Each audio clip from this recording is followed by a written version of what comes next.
ساتھ کھڑا ہے، امام حسین کے ساتھ کھڑا ہے یا پھر یزید کے ساتھ کھڑا ہے۔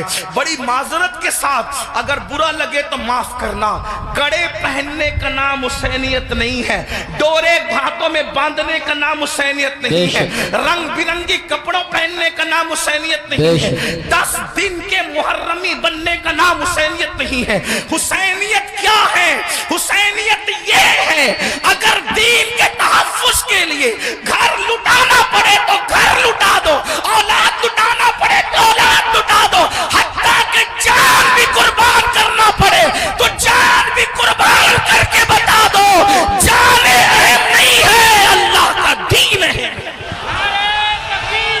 اللہ یا رسول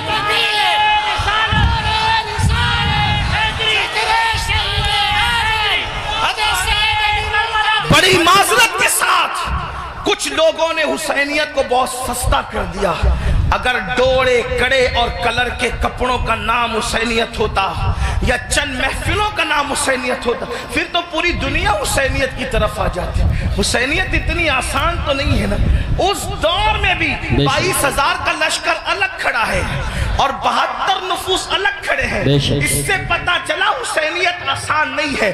اب اپنے آپ میں ڈوب کر سوچو، قیامت کے دن اللہ اکبر کس کے ساتھ اٹھو گے؟ میری قوم کے وہ جوانوں جو اپنی راتوں کو گندی فلموں کے ساتھ جو ہے وہ اللہ اکبر جہنم کے عذاب کو قبول کرتے ہوئے، خدا کے چیلنج سے نہ ڈرتے ہوئے، نرم نرم گدوں پہ لیٹ کر اگر زنا کے مناظر دیکھ رہے ہو تو میں یہاں علماء موجود ہے ایک بات عرض کروں کہ یزید بھی تو کہیں پھر ایسا کام کرنے والوں سے اس معاملے میں 2 قدم پیچھے نظر آ رہا ہے، اور میری قوم کے وہ جوان جو اپنے آپ کو حسینی کہہ رہے ہیں وہ اس معاملے کے اندر اس معاملے میں کہہ رہا ہے، کیا وہ یزید سے 2 قدم آگے نظر نہیں آتے؟ اللہ بتاؤ تو صحیح، شہزادہ رسول سے محبت کا دعویٰ، اور کوئی مسلمان یہ تصور کر سکتا ہے کہ وہ زنا کے اڈے پہ جائے؟ وہ زنا جس کے بارے میں اللہ کے رسول صلی اللہ علیہ وآلہ وسلم غیب نبی نے فرمایا کہ قیامت کے دن زانیوں کو آگ کے کپڑے پہنائے جائیں گے، آگ کا کرتا پہنایا جائے گا، اور ان کی شرمگاہوں پر جہنم کی آگ بھڑکائی جائے گی۔ پھر اس کے بعد دوسری چیز شراب کو لینے، نشہ کو لینے۔ اللہ اکبر، 16 17 سال کے لڑکے آج ہمارے نشہ کی طرف جا رہے ہیں، اور اللہ اکبر نشہ کی طرف جو چیز لے جا رہی ہے مجھے ایسا محسوس ہو رہا ہے کہ حقہ جو ہے وہ انسان کو نشے کی طرف تیزی کے ساتھ لے جا رہا ہے۔ میں حقے پر کوئی حکم تو نہیں لگا رہا ہوں، ویسے کہ میں مفتی بھی نہیں ہوں کہ میں حقے پر کوئی حکم لگاؤں، حکم بیان کرنا میرا کام نہیں۔ میں ایک چھوٹا سا طالب علم ہوں، اصلاح معاشرہ کی محفل میں صرف دل کا درد لے کر کے آیا ہوں۔ ابتدا حقے سے ہوتی ہے، حقہ تو کوئی حرام نہیں، اس طرح کی لوگ بات کرتے ہیں، پھر دھیرے دھیرے سگریٹ پر آتے ہیں، اور سگریٹ کے اندر پھر کیا کیا لگا کے پیا جاتا ہے مجھ سے زیادہ آپ لوگ جانتے ہیں، اور آپ لوگوں سے ہی ہم تک باتیں پہنچتی ہیں، اور پھر دھیرے دھیرے انسان ایم ڈی کا، نشے کا، اور خدا جانے کس کس چیز کا عادی ہو جاتا ہے۔ آپ سے پوچھتا ہوں، یزید بھی نشہ کر رہا ہے، آپ بھی نشہ کر رہے ہیں، اور یزید کے اور آپ کے نشے میں فرق کیا ہے؟ اللہ اکبر، شاید یزید نے ایم ڈی وغیرہ کو خواب میں بھی نہیں دیکھا ہوگا۔ اللہ اکبر، اندازہ فرمائے کس طرف جا رہے ہو۔ اللہ اکبر، امام علی مقام علی جدی والی سلام کے سامنے یہ چیلنجز تھے۔ آپ اپنی قوم کو جرائم سے بچانا چاہتے تھے، آپ اپنی قوم کو گناہ سے بچانا چاہتے تھے۔ جانتے ہیں اللہ کے رسول صلی اللہ علیہ وآلہ وسلم نے بستیوں کے اجڑنے اور گھروں کے اجڑنے کے لیے جو بات بیان فرمائی ہے اس کو دل کے کانوں سے سنیں۔ اللہ کے غیب نبی صلی اللہ علیہ وآلہ وسلم ارشاد فرماتے ہیں، راتوں کو کچھ لوگوں کے مکانات خود بخود زمین میں دھس جائیں گے، زمین کے اندر جو ہے زمین بوس ہو جائیں گے۔ آپ کبھی سنتے ہیں نا کہ فلاں بلڈنگ گر گئی، فلاں بلڈنگ زمین میں دفن ہو گئی۔ میں یہ نہیں کہتا کہ سب اسی وجہ سے ہوتی ہے، لیکن اللہ کے حبیب غیب دا نبی صلی اللہ علیہ وآلہ وسلم گھروں کے اجڑنے کے، گھروں کے زمین بوس ہونے کے اسباب کیا بیان کرتے ہیں۔ لوگ کہتے ہیں ہمارے گھروں پر یہ چل رہا ہے، وہ چل رہا ہے. میں نے کہا جو چلا رہے ہیں ہم ان کے بھی ساتھ نہیں ہیں، لیکن اپنا کرتوت بھی تو دیکھو. قرآن کہتا ہے وَمَا أَصَابَكُم مِّن مُّصِيبَةٍ فَبِمَا كَسَبَتْ أَيْدِيكُمْ، کہ تم پر جو بھی مصیبت آتی ہے وہ تمہارے کیے دھرا ہے، وہ تمہارے برے اعمال کا نتیجہ ہے. اللہ اکبر. کیا ہوا؟ آقا ارشاد فرماتے ہیں صلی اللہ علیہ وآلہ وسلم کہ کچھ لوگوں کے مکان راتوں رات زمین پہ گر جاتے ہیں، زمینوں میں دھس جاتے ہیں. صحابہ نے پوچھا یا رسول اللہ اس کی وجہ کیا ہے؟ آقا فرماتے ہیں 2 گناہ جب گھروں کے اندر کیے جاتے ہیں، 2 گناہ جب عمارتوں کے اندر کیے جاتے ہیں تو گھروں کو زمین میں دھسا دیا جاتا ہے، گھروں کو زمین بوس کر دیا جاتا ہے. پوچھا یا رسول اللہ وہ کیا ہے؟ فرمایا ایک موسیقی ہے، میوزک ہے. جس گھر میں میوزک بجتا ہے اور جس گھر میں شراب پی جاتی ہے راتوں رات ان گھروں کو زمین میں دھسا دیا جاتا ہے. اب آپ مجھے بتاؤ کانوں میں ایئر فون لگا کر راتوں کے 3-3 4-4 بجے تک میوزک سننے والوں، کیا تمہیں اپنے گھروں سے پیار نہیں ہے؟ تمہیں اپنے گھروں سے محبت نہیں ہے؟ تمہیں اپنے گھروں سے الفت نہیں ہے؟ اور پھر اللہ کے حبیب علیہ السلام فرماتے ہیں جس نے دنیا میں شراب کا ایک گھونٹ پیا اور توبہ نہیں کی، جب وہ مرے گا تو مرنے وقت اس کی زبان پہ کلمہ جاری نہیں ہوگا، وہ کلمے سے محروم رہے گا. اور یہاں تک کہ حضرت مالک الدینار فرماتے ہیں میں نے کئی نشہ کرنے والوں کو کفر پر مرتے دیکھا ہے. اللہ اکبر. حضرت عمر ابن عبدالعزیز کہتے ہیں میں نے کئی نشہ کرنے والوں کو کفر پر کافر ہو کر مرتے دیکھا ہے. اللہ کے بندو ذرا غور تو کرو. پھر تیسری چیز لیتے ہیں نماز کے حوالے سے. 95% لوگ نماز نہیں پڑھتے ہمارے معاشرے کا، اور لوگ آسانی سے کہہ دیتے ہیں مولانا ہمیں ٹائم نہیں ملتا. بلکہ عاشور کے شب میں بھی جس میں جمعرات ہی کو جنگ ہو رہی تھی کربلا کی، اکثر مورخین کہتے ہیں جمعرات کو ہی جو ہے وہ جنگ کا آغاز کر دیا تھا. امام پاک نے پوچھا غازی عباس سے عباس کیا کر رہے ہیں یہ لوگ؟ کہا وہ تو جنگ شروع کرنے کی بات کرتے ہیں. کہا ان سے کہہ دو کہ ہمیں نماز بہت پسند ہے، ہمیں تلاوت بہت پسند ہے، ہمیں گریہ اللہ کے لیے کرنا بہت پسند ہے، ذکر اذکار بہت پسند ہے. وہ جنگ تو ہونی ہے لیکن ایک رات کی وہ ہمیں مہلت دے دے تاکہ آنے والی رات شب عاشور ہے اس میں ہم اللہ کی عبادت کریں، گریہ وزاری کریں. آپ سے پوچھتا ہوں امام تو مہلت لے رہے ہیں عبادت کے لیے اور اللہ رب العزت نے ہمیں پوری زندگی دی ہے، عبادت کی طرف نہیں آتے. کتنی سادگی سے انسان کہتا ہے مولانا ٹائم نہیں ملتا. مجھے بتاؤ ہم سے بڑھ کر کے مکر کون کر رہا ہے؟ ہم کہتے ہیں ٹائم نہیں ملتا. اگر تلاوت کے لیے ٹائم نہیں ہے تو گھنٹوں گھنٹوں واٹس ایپ پر وقت کے لیے کیسے ٹائم ملتا ہے؟ اگر اللہ کی عبادت کے لیے ٹائم نہیں ہے تو فیس بک پر یوٹیوب پر گھنٹوں گزارنے کے لیے ٹائم کیسے ملتا ہے؟ دوستوں کے ساتھ گپ شپ کرنے کے لیے ٹائم کیسے ملتا ہے؟ یاد رکھیے اللہ کے بندو کب تک عیاشیاں کرتے رہو گے؟ کب تک جرائم کرتے رہو گے؟ کب تک خدا کے غضب کو چیلنج کرتے رہو گے؟ کب تک اللہ کے عذاب کو دعوت دیتے رہو گے؟ کب تک خدا کے عذاب سے غفلت برتتے رہو گے؟ یاد رکھنا اللہ نے کسی کو بہت لمبی عمر ہمیشہ کے لیے نہیں دی ہے. آخر موت ہے موت، آخر موت ہے موت. جب اس نے محبوبوں کو موت دی ہے تو پھر مردودوں کا کیا حال ہوگا؟ جب اس نے مقربین کو موت کا مزہ چکھایا ہے تو دور رہنے والوں کا کیا حال ہوگا؟ یاد رکھنا جس دن روح کا رشتہ جسم سے ٹوٹ جائے گا اس دن سوائے پچھتاوے کے کچھ ہاتھ نہیں آئے گا. اللہ اللہ جب لوگوں کے درمیان بیٹھتے ہو تو ولیوں کی طرح باتیں کرتے ہو اور جب تنہائیوں میں ہوتے ہو تو شیطان کا ننگا ناچ بن جاتے ہو. یہ منافقت نہیں ہے تو اور کیا ہے؟ زبان کچھ اور کہے اور کردار کچھ اور کہے. قرآن کہتا ہے لما تقولون ما لا تفعلون، وہ کیوں کہتے ہو جس پر خود عمل نہیں کرتے. مسلمانوں بتاؤ اللہ اکبر. ہمیں نماز کے لیے ٹائم نہیں. کون نماز؟ وہ نماز جو معراج المومنین ہے، وہ نماز جو رسول اللہ صلی اللہ علیہ وآلہ وسلم کی آنکھوں کی ٹھنڈک ہے، وہ نماز جو گناہوں سے انسان کو ایسے پاک کر دیتی ہے جیسے غسل کرنے والوں کے جسم کا میل ختم ہو جاتا ہے، وہ نماز جو اللہ سے بندے کو قریب کر دیتی ہے، اللہ کا قرب نصیب ہوتا ہے جس نماز سے. کون سی نماز؟ وہ نماز جس کی بنیاد پر انسان رحمتوں کا مستحق ہوتا ہے. کون سی نماز؟ وہ نماز جس سے روزی میں برکت ہوتی ہے. وہ نماز جس کے بعد دعائیں قبول ہوتی ہے. وہ نماز جس کے پڑھنے سے بیماریوں کا خاتمہ ہوتا ہے، وہ نماز جس کے بعد انسان کو مقام محبوبیت ملتا ہے، وہ نماز اللہ اکبر۔ سارے احکامات زمین پر بھیجے گئے، لیکن جب نماز دینا ہوا تو زمین پر نہیں بھیجی گئی، بلکہ معراج میں لامکان پہ بلا کر محبوب کو دے کے بتایا گیا۔ سارے احکامات اپنی جگہ ہے، لیکن نماز کا معاملہ اپنی جگہ ہے۔ اسی لیے بزرگوں نے فرمایا، اللہ کے رسول علیہ السلام فرماتے ہیں کہ سب سے پہلے قیامت میں نماز کے بارے میں پوچھا جائے گا۔ اگر نماز کا معاملہ آپ کا کلیئر ہوا تو سارے معاملات کلیئر کر دیے جائیں گے، اور اگر نماز کے معاملے میں اٹک گئے، نماز کے معاملے میں پھنس گئے، تو پھر انسان بچ نہ سکے گا۔ آپ مجھے بتائیں، ہمیں اللہ سے ڈر نہیں لگتا؟ جس قیامت کے دن کے بارے میں کعب احبار کہتے ہیں، اگر 70 انبیاء کے برابر بھی کوئی اعمال بفرض محال لے کر کے پہنچے تو بھی وہ اپنے اعمال کو حقیر جانے گا، حقیر۔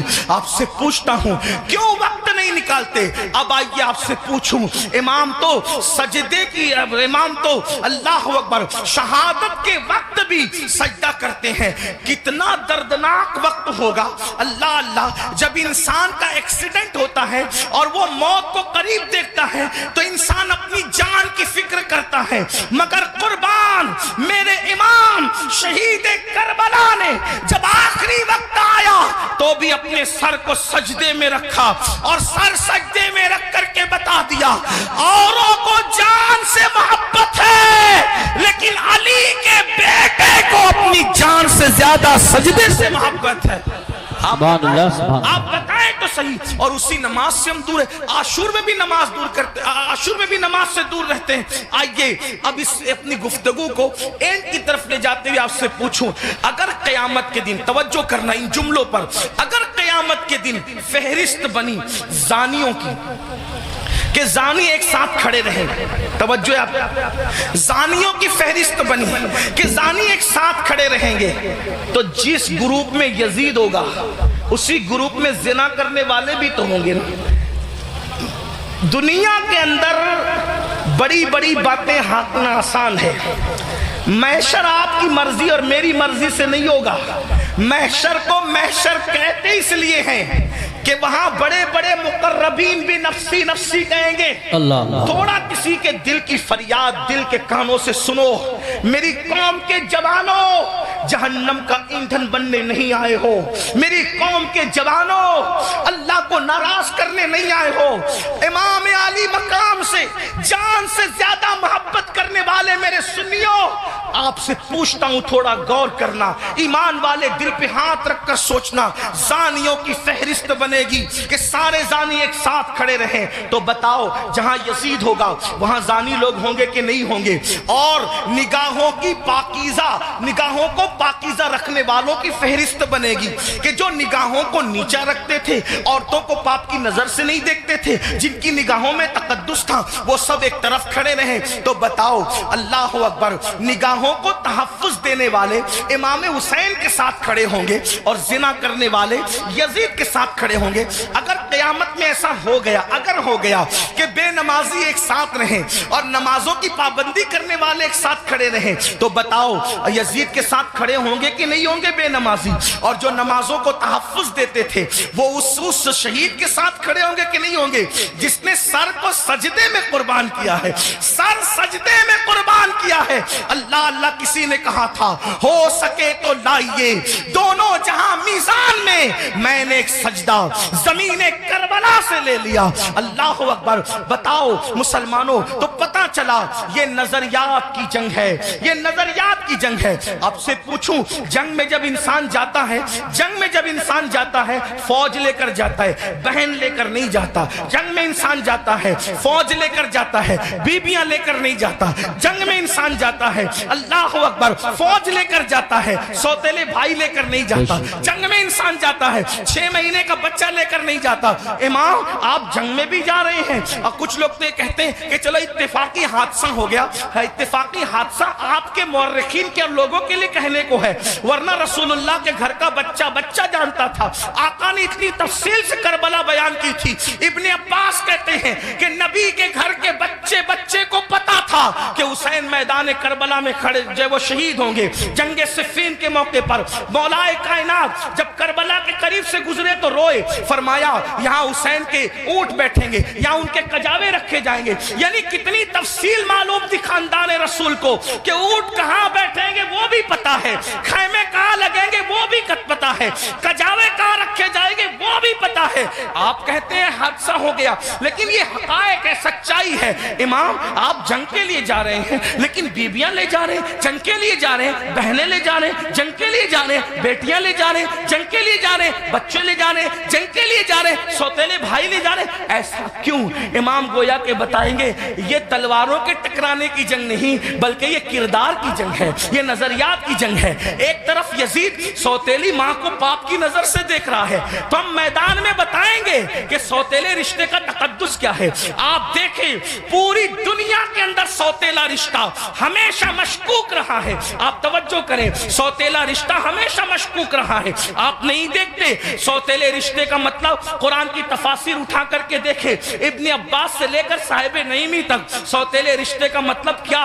حضرت یعقوب علیہ السلام کی بیوی جو حضرت یوسف علیہ السلام کی سوتیلی ماں ہے، اللہ اکبر، وہ اپنے بیٹوں کو بتا رہی ہے اللہ اکبر کہ تمہارے سوتیلے بھائی نے یہ خواب دیکھا ہے. اسی طرح ہے نا سوتیلے بھائی ہاتھ کا پانی چھین کر کے زمین پہ ڈال رہے ہیں، سوتیلے بھائی ہاتھ کی روٹی چھین کر کے کتے کو ڈال رہے ہیں، سوتیلے بھائی مار پیٹ کر کے کنویں میں پھینک رہے ہیں. یہی تو سوتیلا رشتہ لوگ جانتے ہیں. مگر قربان جائیں امام علی مقام سوتیلے بھائیوں کو کربلا میں لے جا کر اور پھر ان کی وفا کا اظہار کر کے بتا رہے ہیں. آخر کار امام حسین نے سوتیلے بھائیوں کے ساتھ سلوک کیا کیا ہوگا کہ سوتیلے بھائی اپنی جان سے زیادہ اپنے سوتیلے بھائی سے پیار کر رہے ہیں. کوئی کسی پر یوں تو نہیں مرتا، کوئی کسی سے یوں تو پیار نہیں کرتا. اب آپ سے پوچھتا ہوں حسین پاک کا سوتیلا بھائی سب سے زیادہ معتبر با وفا ہے جسے دنیا غازی عباس کے نام سے جانتی ہے. آپ سے پوچھتا ہوں وفا کا دوسرا نام اگر کربلا کے بعد ہم سے کوئی پوچھے تو ہم حضرت غازی عباس کا نام لیا کرتے. شمر نے اللہ اکبر رشتہ داری کی وجہ سے حضرت عباس کو امان لکھی، ان کے بھائیوں کو امان لکھی تو حضرت عباس نے کہا شمر تجھ پر بھی لعنت ہے اور تیری امان پر بھی لعنت ہے، واللہ تو نے نبی کے شہزادے کو امان نہیں دی. ان کو کاٹنا چاہتا اور ہمیں بچانا چاہتا ہے. حسین کے بعد زندہ رہنے کو ہم پسند ہی نہیں کرتے. یہ ایک سوتیلے بھائی کا جذبہ. اب آپ سے پوچھتا ہوں اگر آپ کربلائی ہے، اگر آپ حسینی ہے تو اس مجمع میں اپنے دل میں سوچو آپ کے سگے بھائی کے ساتھ آپ کا سلوک کیا ہے. کربلا صرف کالے کپڑوں کا نام تو نہیں ہے نا پہننے کا. کربلا سینہ پیٹنے کا نام نہیں ہمارے درمیان. ہمارے درمیان کربلا اسوہ مصطفیٰ کی تفسیر کا نام ہے. ہمارے نزدیک کربلا بدر و احد کے مقصد کی تکمیل کا نام ہے. آپ سمجھتے کیا ہے کربلا کو، لیکن ہمارے اندر کربلا کہاں ہے؟ ہم نے رسمی اور اسمی کربلا کو تو دیکھا، ہم نے حقیقت کربلا کو نہیں دیکھا. بتاؤ آپ پر ہمارا جذبہ بھائی کے بارے میں کیا ہے؟ یہی نا اس کا کھیت ہڑپ کر لیا، اس کا حصہ ہضم کر لیا، اس پر کیس کی کر دیا، اس کے خلاف کھڑے ہو گئے. اس کی بیٹی کو اچھے رشتے آتے تو آپ کو پسند نہیں آتا، آپ کو ہضم نہیں ہوتا. بتائیں تو صحیح اس کے گھر میں بیٹے ہی بیٹے پیدا ہوں تو آپ کو تکلیف ہوتی ہے. یہ آپ کا معاملہ سگے بھائی کے لیے، اور وہاں سوتیلے بھائی کے ساتھ انداز کیا ہے سرکار غازی عباس کے ساتھ دیکھیں. پھر اس کے بعد امام اپنی بہن کو کربلا میں لائے. جب امام کسی کی کوئی بات نہیں مانتے، توجہ کرنا، جب امام کسی کی کوئی بات نہیں مانتے تو سیدہ زینب کھڑی ہو کے کہتی ہے بھیا یہ کر لو، بھیا یہ کر لو. بہن کی کوئی بات نہیں ٹلتی. گویا کہ حسین بتا رہے ہیں وہاں بہن کا کوئی تقدس نہیں ہے، اور یہاں بہن کے تقدس کا عالم یہ ہے کہ بظاہر اگر حضرت امام کے اپنی فکر کے خلاف بہن بات کر رہی ہے تو امام اس کو ہی مانتے نظر آ رہے ہیں. کس کس نے نہیں کہا تھا کہ علی اصغر کو لے جائیں اور یزیدیوں سے کہیں کہ پانی پلا دیں؟